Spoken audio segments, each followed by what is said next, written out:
I'm so tired. Need a good classic taper.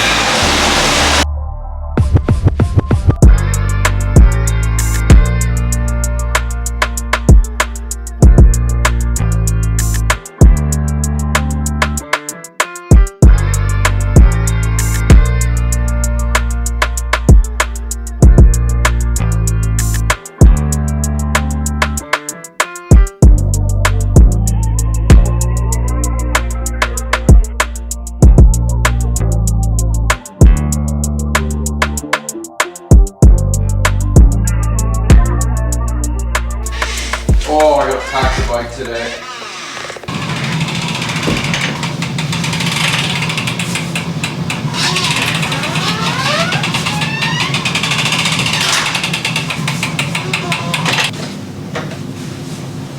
Have you been liking those new wheels? What, 3.4s? They're great. They're right? Just so much better in the crosswinds. It's crazy. I mean, I love the 6.7s, but Vegas's wind just gets so gnarly. Definitely highly recommend them for if you're dealing with windy conditions, or you know, if you're racing a road race. Okay, what do I do with these solid precision bars? They have solid precision? Dude, yeah. Really? I think I just put them in. I've only had their gummies. Oh, they're here. Dude, they're wild. Wait, flavored? Take one. Flavored? They're like marshmallow flavored? Oh, no, I've had this. I thought you meant solid. I don't count this as a solid. They're like gum. Because it's like gummy, yeah. Do you like them? Yeah, they're pretty good. I've had the mint one, which wasn't too good, but the original is pretty good. Yeah. So yeah, this is the Precision new 60-gram chew bar. Shout out Precision, hooking it up, and you know, you can get it on thefeed.com. But this is my fuel bin right now. We got a little bit of everything. We got some Martin, some Amex, some Precision, some Enervit, caffeinated goes on the left. We got the Rhythm blood test, which will be probably in a week or two. A few ketones when I'm really bonking. But yeah, welcome to the new pain cave. New and improved. Biggest change is we took down all the amateur finisher tapes. No more. They were no longer motivating me. They were kind of just pissing me off. Like, all right, gotta leave those achievements in the dust. New beginning. So we kept the pro trophies. We got the 4th place at Michigan. Man, that one stings. I just picture Matt Sharp passing me at mile 12 every time I look at that. This one made the podium with Jackson and Mark in Ecuador. 3rd place in Peru, world championship ticket. And then, yeah, you know, today we're gonna do a bike run brick. The workout is 4 times 4 minutes. No, actually, that's not right. I don't know what the workout is. Let's see. Cut is an hour 20 on the bike and then 25 minutes off the bike. 2 rounds of 6 at 320, 2 at 330. So not very hard. 16 minutes of good solid threshold or sub-threshold work at kind of race effort. Quite tired, coming off of a couple of big weeks. We're going to talk about that a little bit. And then the run off the bike is 3 times 4 minutes, building to race pace, descending 1 to 3 with 60 seconds easy between. So really like this Tuesday brick workout of race week or taper week, where you're just doing a shorter amount of time, but at the same intensity that you've been training at. So if you've been doing 10 times 1K on the bike, 10 times 1K on the run every week, say at 6 minute per mile pace, and you've been doing, you know, 6 times 6 minutes at 300 watts, maybe your race target pace, then on race week, you do the same intensity, maybe even a little bit higher, but much shorter duration. And that's kind of how I find you can stay sharp and go still recover while hitting the intensities that your body will demand on race day. Always Tempest Fugit. I've been enjoying TikTok recently, but you're still a Tempest Fugit always guy. I'm so tired. Need a good classic taper. Like I'm in enough of a hole where I can like do nothing this week and be ready by Saturday. how did Lauren design your taper week? Oh, we're doing this during the 330 watt interval, huh? Let's go in 90 seconds. Okay.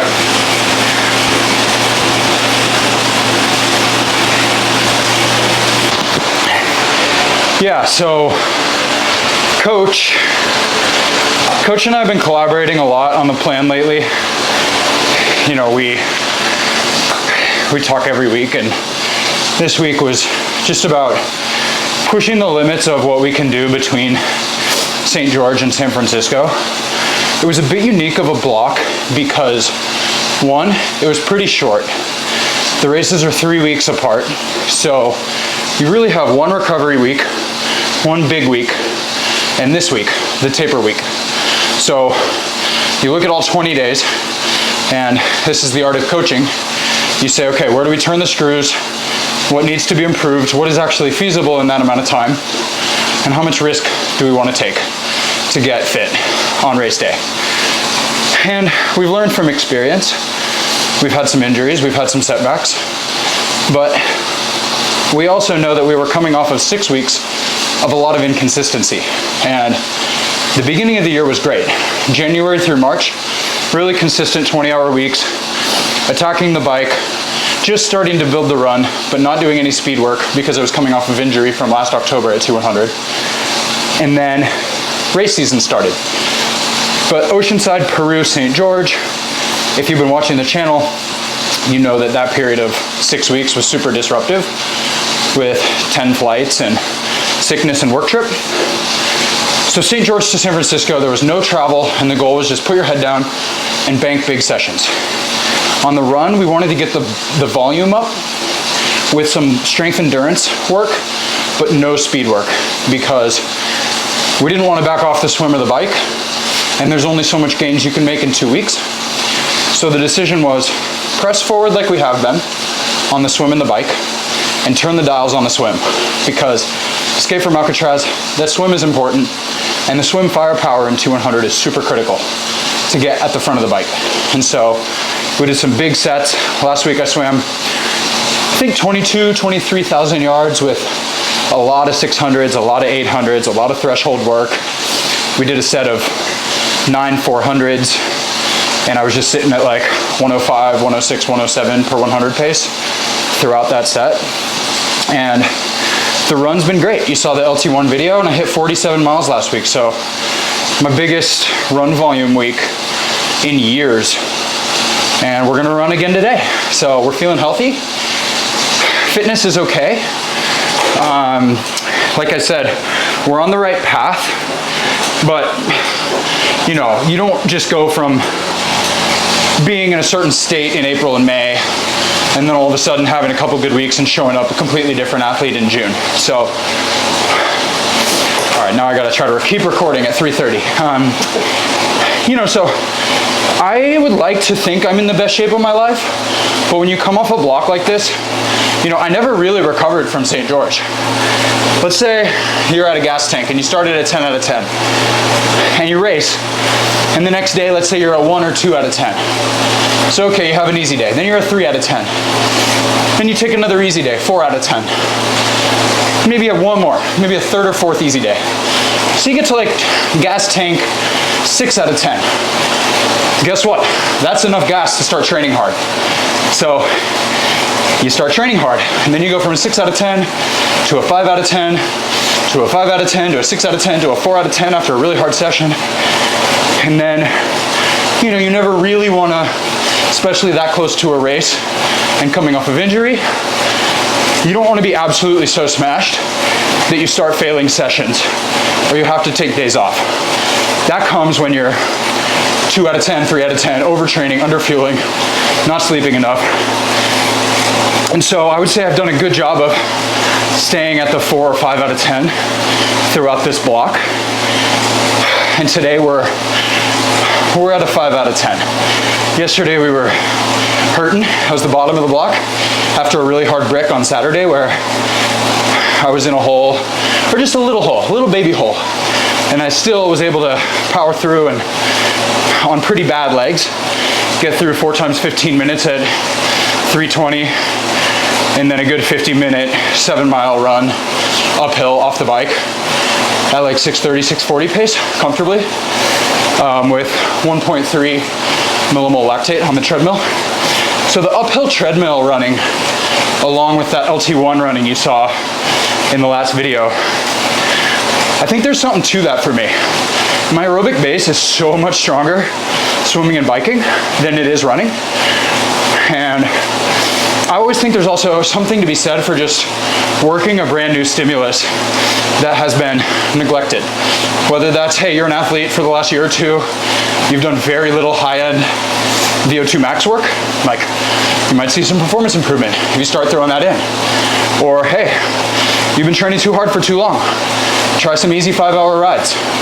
That's gonna help you. So I think a varied training approach is one of the most important things for an athlete. And you know, this last week we've hit a little bit of everything. We've done some hard 50s in the pool, we've done some long 800s, we've done some threshold work on the bike, we've done some easy long spins. So nothing crazy, but no off days. I don't think even any easy days less than 3 hours. And here we are on race week. So today is all about just trying to freshen up the body. One more short but hard stimulus on the bike and the run. And then we will really, really recover Wednesday, Thursday, Friday this week. Almost nothing hard. Bike legs feel like shit. Right where you want to be on a Tuesday of race week. Means you put in a lot of work. And now they just need to come around in 3 days, which I have faith and experience that they will.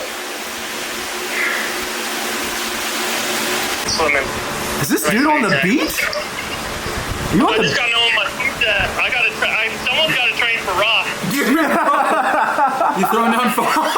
You're just sitting on the lounge. He's just chilling, dude. Yeah, exactly. Alright, brother, I gotta hop on the treadmill. Later. Yeah. Thanks. MX Orange. Yeah, which one? MX Orange. Alright. That's my favorite. It's gonna be the race fuel this weekend. Nice. MX Orange.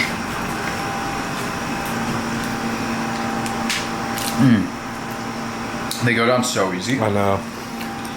Favorite nutrition on the feed right now? Oh, Jesus. Yeah, I gotta go. Take out the trash, I reckon. Jesus. Well, this looks like a scene from The Shining, the red light. Okay, so you ran 47 miles this week, and I've known you for almost 3 years, and I think that's the most miles I've ever seen you run in a week. Is that accurate? And if so, how do you feel? Yeah, I mean, feeling good. We're still running, and I did 47 miles. I mean, anyone can do 47 miles in a week, but the good news is I did 42 the week before, and we're still swimming hard, and we're still biking hard. So it's not like all I'm doing, and yeah, anytime you turn up the dials a little bit, you can expect to see some improvement. So I'm feeling good. I haven't lost any weight.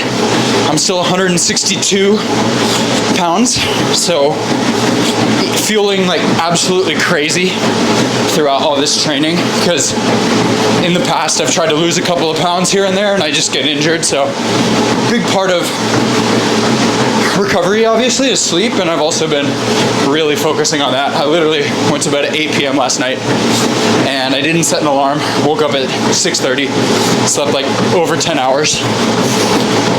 So yeah, trying to prioritize that stuff. And last little run session here, 4 times 3 minutes, progress by 1 to 4. Yeah, thanks for tuning in. We're going to talk a little bit tomorrow about what this race means to me and why I'm so excited for it this weekend. And then we will see you out on Saturday in San Francisco.